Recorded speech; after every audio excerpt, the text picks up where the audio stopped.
Hello everyone, this is Janessa Mosley with JM Wildlife Arc, and today I've got Aurora with me outside, and I wanted to go ahead and talk about a couple different things today. There are two main topics I wanted to talk about. I'm going to focus primarily on one, as the next topic I'd like to save for the next video. So the main topic of today's video, as you can see in the title, is I wanted to talk about the importance of ethical breeding. And if you don't know what ethical breeding is basically breeding and making the priority the health, the well-being, the temperament of the animal, and breeding to better the health of the animal, better the quality of the animal, and making sure that those animals go into good homes or go into good breeding programs depending on the animal itself. So the number one importance of being an ethical breeder is the health and the priority of the animal and the animal's well-being, and making sure that you're producing healthy animals with good temperaments. In the case of the boas, the temperament that's another issue that we'll save for another video. I shouldn't say issue, another topic that we will save for another video. Today, I want to focus primarily on the health and the well-being of the animal, and making sure that you're pairing animals that are healthy, making sure that you understand the genetics of the animals you're pairing prior to pairing them, and understanding what the possible outcome can be when you pair those two animals before you pair them. So the reason I'm bringing this up, the importance of ethical breeding, this is important whether you're a breeder, whether you're a pet owner, or if you're looking to purchase any animal, whether it be a boa, another snake, a reptile, a dog, or a cat. Ethical breeding is important for any animal for a variety of reasons, which I'm going to try and go into those reasons today. So, number one is the health of the animal. In my opinion, it's very important to make sure you're getting a healthy animal, that the animal is healthy, it does not have any serious health conditions, it's going to live the average lifespan that animal should, and when you purchase an animal, that animal comes to you in a healthy condition, and the animal, once again, does not have any serious health conditions.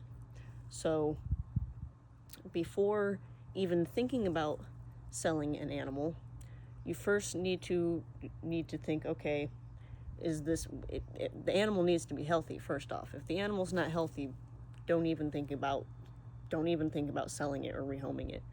Once again, whether you're a breeder, a pet owner, if you're a pet store owner, no matter the circumstance, always make sure that the animal is healthy, which that's another thing. The other topic I wanted to talk about for my next video is properly shipping a boa and how I properly ship boas.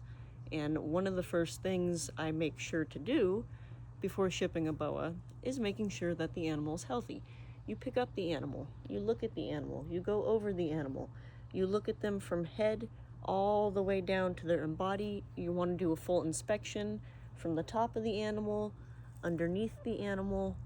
You want to make sure that they're completely healthy. Now, this is if you're selling an animal. If you're buying an animal, sometimes there's not a way to know that, especially when it comes to reptiles and shipping. I use Morph Market. I sell on Morph Market. I have also purchased on Morph Market. I myself am a huge not believer. I myself am a huge follower of Morph Market. I really like Morph Market. Supporter, there we go. I'm a huge supporter of Morph Market. So, that being said, sometimes the pictures on listings for reptiles on Morph Market, they might be older pictures. The listings may have been on there or may have been listed up a couple months or sometimes even up to a year or longer. So in my opinion, it's always important when you're inquiring on a listing to make sure you ask the breeder for updated pictures, updated videos, and if the breeder is an ethical breeder, they will have no problems providing that to you. Now, that being said, Aurora's going all over the place. She is super friendly. She's a very friendly boa. Anyways, that being said, not all breeders want to take the time out of their day to take more pictures or more videos. Unfortunately, there are a lot of scammers out there for both sides, for being a buyer and a seller in the reptile community. There are, like I said, unfortunately a lot of scammers. I have had people ask me for updated pictures and videos, and they've asked me for several pictures and videos, and I spent maybe 30 minutes to an hour sending them pictures and videos, and then they said, okay, never mind, I'm no longer interested, or I no longer want to get a boa, or something changes at the last minute. And for me, it's a little bit frustrating, because I took the time out of my day to, you know, but follow through with their request on sending pictures and videos of the snake or snakes that they're interested in, which that's just a part, in my opinion, that's just a part of breeding and selling. If you're doing it for the passion, if you're an ethical breeder, you will have no problems communicating with somebody and saying, hey, this is an updated picture, or hey, this is an updated video, and letting the seller know that the animal is healthy. Now, that being said, I actually went a step too far. Before an animal even gets listed on Morph Market or listed for sale anywhere, make sure the animal is healthy.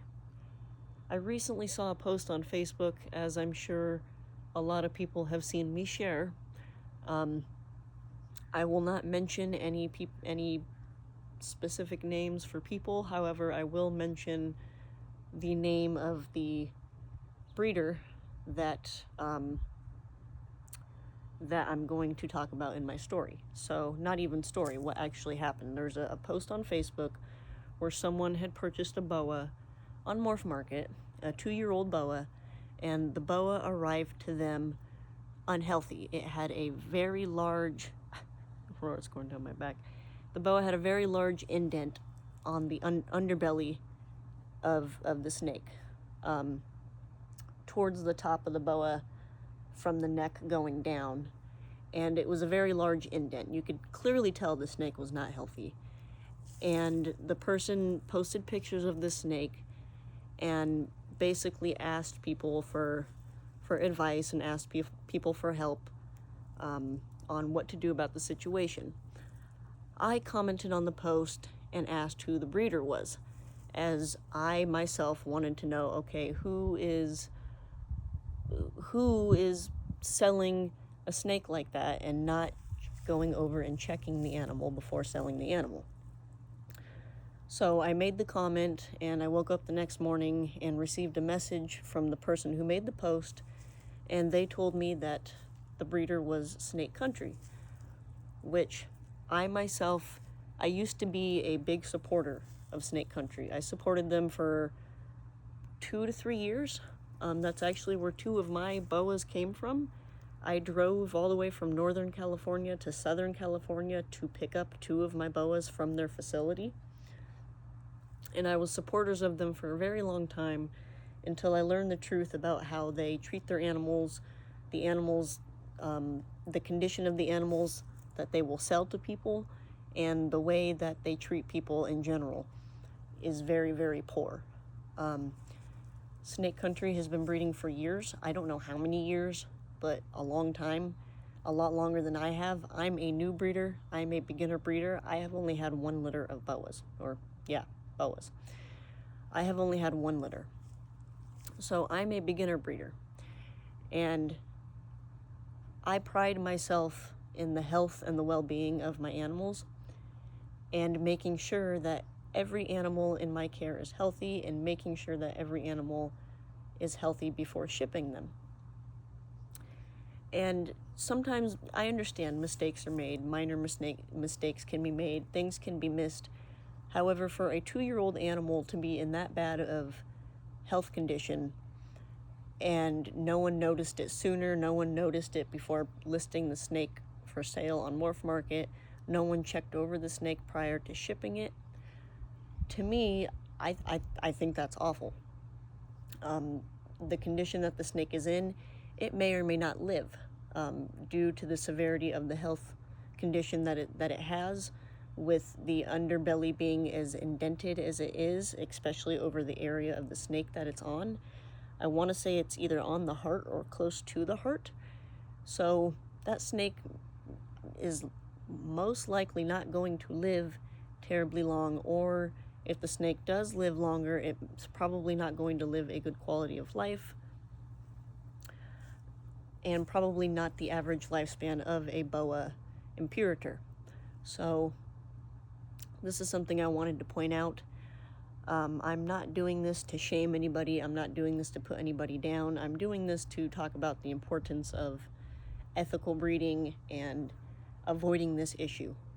I myself, I've had a boa shipped to me that came very unhealthy and ended up passing away when I first started getting into the boas back in early 2022 is when I had this boa shipped to me, and the boa passed away within 2 to 3 days of the snake arriving, before I could get the snake to the vet, before I could do anything to help it. And it broke my heart. The fact that the animal had to go through this, the animal had to go through this suffering, what I had to go through. The breeder at the time told me that they were getting out of breeding and that they were not going to refund me. So that was another issue I had to deal with.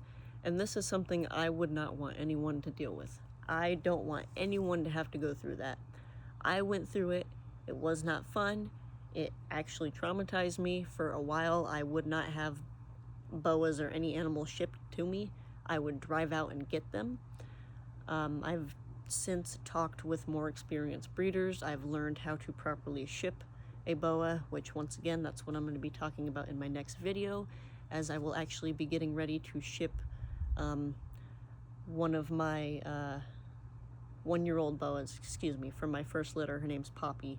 She's going to be going into her new home next week. I'm really excited for her. So I'm excited to take a video of the shipping process, where I get my shipping kits, how I ship a boa, going over a boa, making sure they're healthy before shipping them, and just kind of going over a whole checklist. So I'm excited to talk about that video and show that video. I'm waiting to do that until I actually ship the boa, because I want to show me actually putting her into the box and getting the box ready before actually sending it to the FedEx hub. So today's video is primarily about ethical breeding, to share the story I recently saw on Facebook, hi Aurora, about the unhealthy boa that had gotten shipped from Snake Country, which I'm not afraid to speak the truth. For people watching, I'm sure you've watched my previous videos, and you will see that I do give shout outs to good ethical breeders.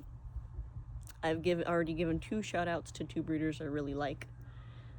One of them is Vin, and the other one is Richard. So Vin Russo, and then Richard Senieros, if I'm pronouncing your name right. I really hope I am.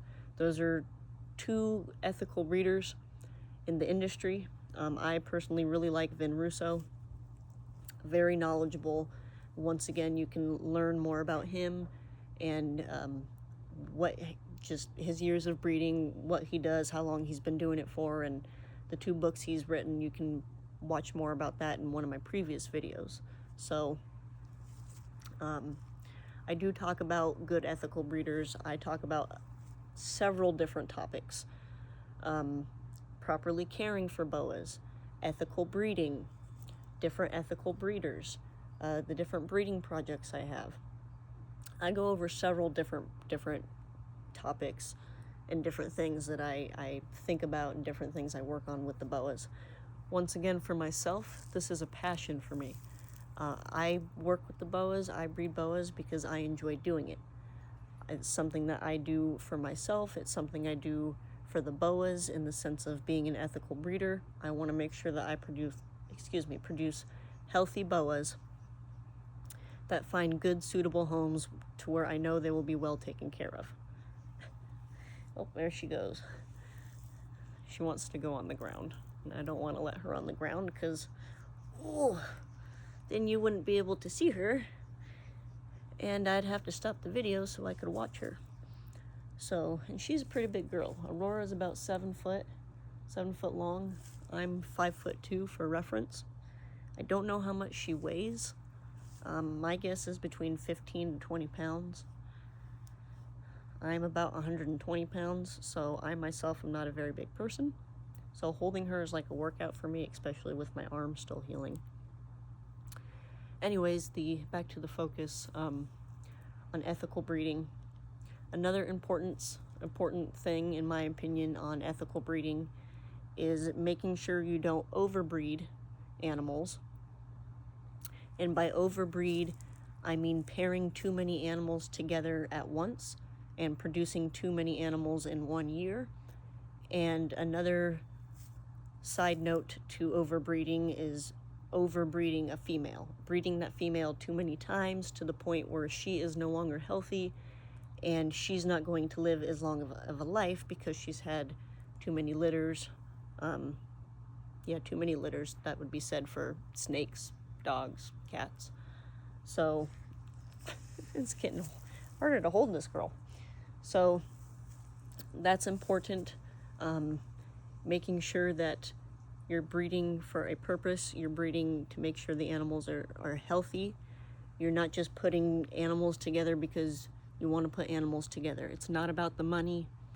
It's not about whatever, any other reason. The only reasons, in my opinion, or good reason to breed is to be an ethical breeder. To breed because you're passionate about what you're doing, because you want to better the animal that you're choosing to breed. Not because you're in it for the money or you're in it to be cool or for the fame or any other excuse of a reason. And I'm not afraid to speak the truth. I'm not afraid to say how I feel, whether that be in YouTube videos, on Facebook. I'm not afraid to call people out, even if that hurts my business, because guess what? This isn't a business to me. It is a business to me, but I look at it as a passion. I care about the health of the animals. So if someone is doing something unethical, like selling an unhealthy snake, I'm going to say something about that. I do not think that's right. And the proper thing to do, in my opinion, typically for an ethical breeder, when producing animals, if an animal is born unhealthy with a deformity, the two options are either A, to cull the animal, which is where you have the animal killed or euthanized. That way you're not selling anyone an unhealthy animal and the animal does not have to live a poor quality of life. So that's one option. The second option, which I prefer this option depending on the circumstance and the individual animal, is rehoming that animal as a pet-only animal, either for no cost or for a lower cost than what the animal would originally be sold for if it was healthy. For example, 2 of the babies I sold from Aurora's litter, I listed as pet-only homes. I made sure they went to homes where they were only going to be pets because they were born with very small kinks in their tails. This doesn't affect their quality of life, and I made sure in the listing to put on there that these 2 boas were born with kinks in their tails. This does not affect the health or the quality of their life. However, due to this small defect that they have, I would like for them to go to pet-only homes, where they will not be bred, where this condition is not possible of being passed down to other offspring. Which I myself don't know if that is a genetic condition. I don't know if mom accidentally laid on the babies, if something could have happened before birth, during birth. I do not know. I will not know unless I pair Aurora and Pancake again, I will not know specifically. So I do plan on pairing Aurora again this year, but it will be with a different male. As I've talked about in my previous videos, I will be pairing her with Pochita. the hypo blood 66% het call albino, in hopes that he proves to be het call albino, which I wanted to bring him out for this video, but he just got done eating last night, and I like to give the boas about 4 to 5 days to digest their food before holding them and handling them. And see, this is a really good exercise for her, for Aurora, being able to come out, being able to climb on me. Very good exercise, good stimulation, because once Aurora eats, I give her even more time before I handle her after she eats. Right now she's eating frozen thawed jumbo rats to get ready for breeding season. She's getting 1 jumbo rat once a month, and then I typically let her digest that for about a week or 2. And then once breeding season happens, I will not be handling her really at all unless I absolutely have to, like for cleaning purposes, because I'm not going to be handling her while she's being bred. I don't want to disturb her or bother her. So while it's warm out, while it's still summertime, it's the perfect time to take the boas outside, get some fresh air, exercise, stimulation. She really wants to go on the ground, and I'm trying not to let her go on the ground. Hi, I don't want you to go on the ground. No, you go on my face. There you go. I'm the big tree.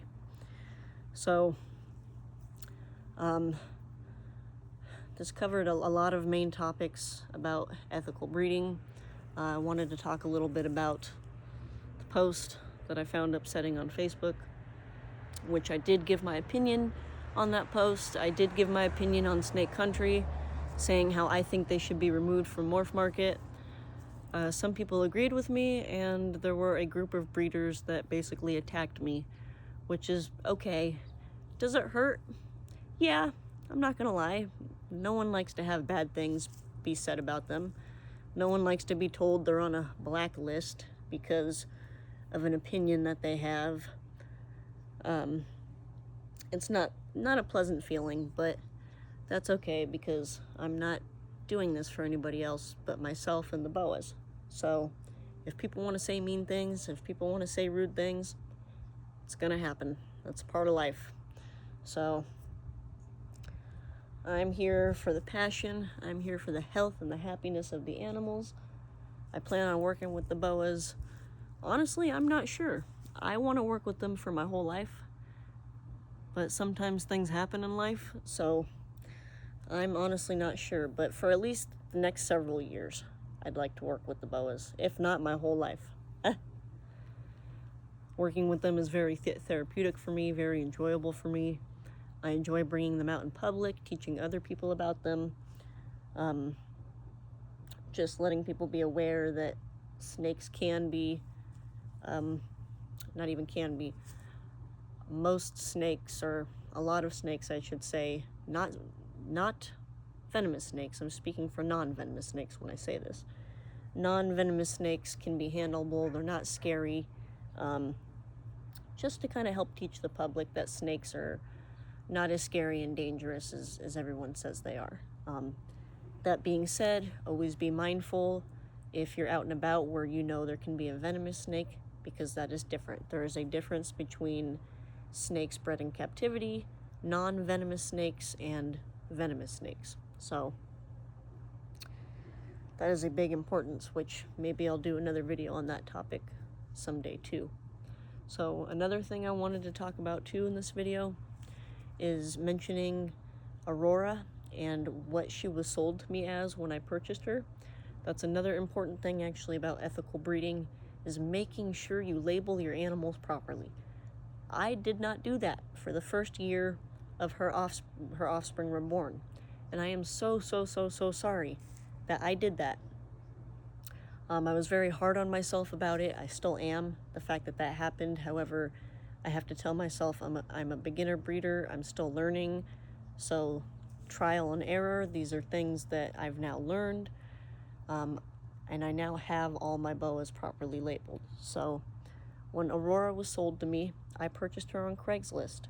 She was sold to me as a 2017 female PK Stripeline Sunglow. So I was under the impression that she was a visual PK stripe line. So after her offspring were born, I labeled them as 100% het PK stripe because I thought Mom was a visual. Well, I did not learn until a year later, after a much more experienced breeder commented on my post and informed me that no, Aurora is not a visual PK stripe. She is het PK stripe, and you can tell that just by looking at her markings. So I talked with the original breeder of Aurora and confirmed that this is true. Aurora herself is not a visual PK stripe line. She is 100% het. So that makes her offspring 50% het PK stripe and not 100% het like I thought they were. So I have made a couple posts about this. I have mentioned this in my previous YouTube videos explaining the situation, and I do apologize if I haven't already about that. I did have somebody actually call me a scammer because of that. I am not a scammer. I am a new breeder. I am a beginner breeder. I have only had one litter. And I thought she was a visual PK stripe because of what she was labeled and sold to me as. And I didn't realize until afterwards that she's actually not visual. She is 100% het. So that I am accountable for that. I apologize for that. I have informed the people that have gotten from her litter do know, and I have since corrected all the listings, so now all of herself and her offspring are properly labeled. And I don't mind talking about this. If anyone wants to message me, make comments about it, I have no problems addressing this issue. I'm not out to scam anybody. I'm not out to try to make a quick buck from the boas. No. It was mislabeling from what I was told. So once I found out the truth, I changed that. So once again, I apologize for that to anyone that might be upset about that, might be angry about that. I do apologize. I do take pride in, once again, not only producing healthy boas, making sure they go to good homes, but properly labeling them as well. So that's another important thing when it comes to ethical breeding is, so losing my train of thought. The male that I paired with Aurora is a visual jungle. He is a super jungle, 100% het call, 66% het blood. So 2 notes on that. The first note is I do have the offspring with Aurora and Pancake, the male I just mentioned. I do have them listed as possible het for blood because they are. They're possibly het for blood. They either are or are not het for blood because I do not know if the sire is het for blood. I still have to pair him with a blood female to find out, or a 100% het blood female. So being that he was listed as 66% het, that means he is either 0% het or 100% het, thus making the offspring possible. Either they possibly are or possibly are not. So if Pancake does prove out to be 100% het, that makes the offspring 50% het. If Pancake does not prove out to be het, that means the offspring are not het for blood at all. Thus the label of possible, meaning they possibly are or they possibly are not. So once again, I am not mislabeling. That is the honest truth. This is why I talk about the genetics of the parents. I believe I have the genetics of the grandparents listed as well under each listing, which, yes, the sire Pancake did come from Snake Country. That's one of the reasons I supported them for so long, is 2 of my boas came from them. So it definitely still to this day leaves a weird feeling in my stomach. If I had known about the condition that they keep their boas in and sell their boas in and the way that they treat people, I would not have gotten Pancake and Waffles, the 2 boas, from them. I would have stuck to a more ethical breeder. So this is just my opinion. Take my opinion with a grain of salt. I'm a beginner breeder. There are people that have there are people that have been breeding for a lot longer than I have. There are people that have been breeding for just as long as I've been alive, and I'm 25 years old. Oh, sorry, Aurora. So really take everything I say with a grain of salt. Opinions are like buttholes. We all have one. Excuse my language there, but what I'm sharing right now is my experience, my opinion, what I believe. So these are values I hold for myself. It's not up to anybody, it's not required of anybody to listen or feel the same way I do. I'm just simply speaking how I feel, as these are issues, or not even issues. Ethical breeding is very important to me. As someone who is a beginner breeder myself and would like to learn more about breeding, get more experience with breeding, and continue to breed for years and years to come, I take ethical breeding very, very importantly. So seeing and hearing stories like Snake Country selling and shipping an unhealthy 2-year-old boa, it makes me sad, it makes me angry, it brings a lot of unhappy feelings towards myself, because it's not fair for the animals, and it's not fair for the people either. It's not fair for the people that are purchasing these animals. So another thing that I wanted to bring up was a jungle to jungle pairing. Pancake is a visual jungle. Aurora is not a visual jungle. Jungle is a co-dominant gene. When you pair jungle to jungle, it makes a super jungle. It makes a super version of the jungle gene, and a lot of the time, those boas they either pass away the moment they're born, they're born infertile, they develop a lot of health issues, they don't live for as long. There's a lot of issues with super jungle. So I did not know when I first started getting boas, before I had my first pair, before I put my first pair together, I did not know you could not put jungle to jungle, and you could not pair jungle to jungle. I had another breeder explain to me that you should not pair jungle to jungle because of producing super jungles, and the fact that not all of them, but most of the time, they are born and don't make it, they don't live very long, or they live much shorter lifespans, and they're born infertile. To me, that's not ethical breeding. Why would you want to produce animals that are not healthy, that have a harder time living, that don't live as long, that are infertile? There are so many other morphs to work with that don't have these issues. So there's no logical or moral point in doing that. So that's another thing that Snake Country did, was they paired jungle to jungle. And I've had some people say, well, oh, they know what they're doing. They've been doing this for years. People pair jungle to jungle for research purposes, or some people don't know that one of the parents is jungle, so there are accidental pairings.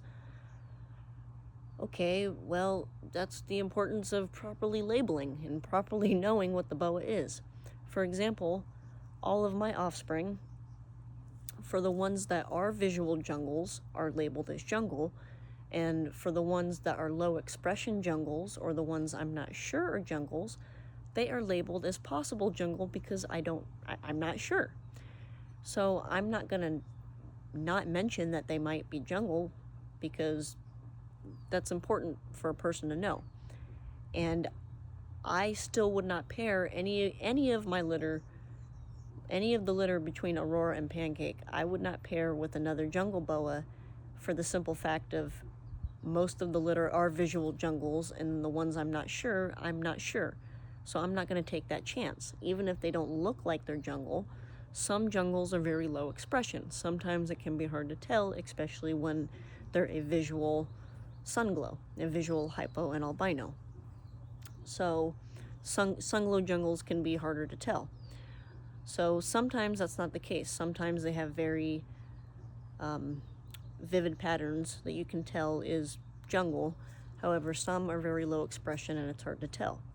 So for all of my offspring that are possible jungle, really all the offspring from that litter, I'm not going to pair any of them to another jungle boa.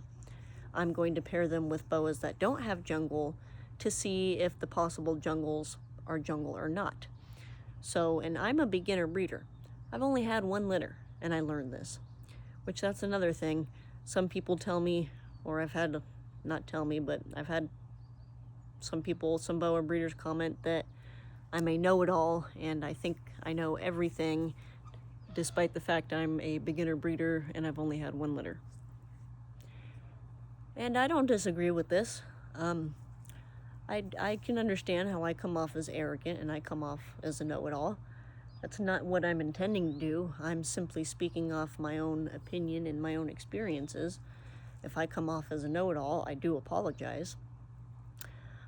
As someone who comes off as a know-it-all, one of the things I value in myself is being open-minded and taking in new information, not just sticking to one piece of information and going, okay, this is it. I like to be open-minded. I like to continue to learn.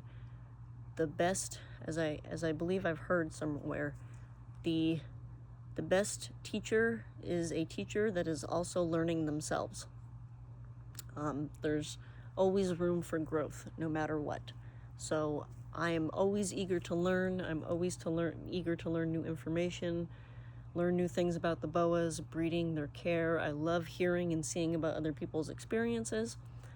I do not mean to come off as rude. I do not mean to come off as a know-it-all. So I do apologize if I come off that way. That's not what I intend to do. So I actually like when people prove me wrong, because that teaches me something. If I'm right all the time, I don't learn anything. What's the fun in being right all the time? Because, yeah, you don't learn anything. So I might be a little arrogant. Once again, I apologize. It's not my intentions. So, yeah, pairing jungle to jungle. You don't want to pair jungle to jungle, motley to motley, Aztec to Aztec. Pretty much same or similar reasons for jungle to jungle. The offspring won't even make it past birth. They won't live as long of lives, and they'll be infertile. Oh, get this big girl on my shoulders. There we go. So, ethical breeding is very important, making sure that you're breeding for a purpose, you're breeding healthy animals. Temperament is another issue when it comes to boas. It's extremely important when it comes to dogs, but we're not talking about dogs today. We are talking about boas. So, I myself believe it's good to breed for a good temperament, as no one wants to work with a mean animal, whether it be a dog, cat, snake. With boas, it's not as a priority, depending on the person and the individual. I myself do see it as a priority. I like my boas to be handleable. I like for them to go to homes where people can handle them and they're not afraid to handle them. So I do take temperament into account as well. But the main important thing is, yes, breeding for a purpose, making sure you're breeding healthy animals, making sure you understand the genetics of the animals you're breeding before breeding them, understanding, okay, kind of circling back through, repeating myself now, what is your purpose? Why are you breeding? What are you doing to improve the animal, to improve the gene? What is your goal? For example, goals that do not make a person an ethical breeder. Breeding for money. That's not a good reason to breed. Breeding because you're bored. That's not a good reason to breed. Breeding because you want to be cool. That's not a good reason to breed. Breeding because you want something to get into. That's not a good reason to breed. There are actually more reasons that are not good reasons to breed than there are good reasons to breed. So that's yes. Having a purpose, making sure the animals are healthy, making sure you do not overbreed your animals, you're not producing too many boas on the market, the market's not getting flooded or you have too many animals to where you can't properly care for them, or you can't properly house them. Another thing is inbreeding, which there is a difference between inbreeding and line breeding. I'm not going to go into all the details. Inbreeding is when you breed very close siblings together. Line breeding is when you breed, they are still siblings, but they're further apart. So that would be like cousins, like a brother and sister that are 1 or 2 generations apart. So and also half siblings. There's a difference between line breeding and inbreeding. So with inbreeding, for example, you don't want to breed like boas from the exact same litter. And this is just my opinion. Once again, take it with a grain of salt. Don't want to breed boas from the exact same litter. Basically putting pairs that are too close together in bloodline and not adding in enough new bloodline to make sure that they don't develop any serious health conditions. So in order to make to keep a gene pure, there does have to be line breeding, which, yes, the animals are related. They have to have the same blood in order to produce that same line. However, you add in new blood that has similar traits to what you're working with. That way you don't continue you don't continue breeding too close of animals together that could potentially cause health issues down the road. So that's another important thing to take into account when being an ethical breeder. So having a purpose, breeding healthy animals, not overbreeding your animals, not inbreeding. So being an ethical breeder is what I am aiming to do. That is my goal. I can't say that's what everyone else's goal is. However, if people are breeding for other reasons that are not ethical, those are the people that I personally would like to stay away from. For myself speaking, I will not support those people.